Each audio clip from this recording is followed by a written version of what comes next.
Okay, so what was the coin flip again? 182. I was at 190. Yeah, 190. Do 180. Sounds good. How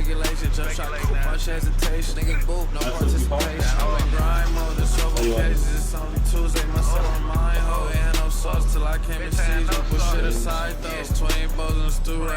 Okay, I'll call.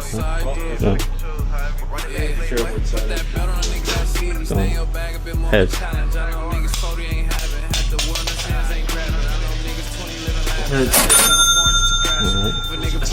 Yeah, it's there.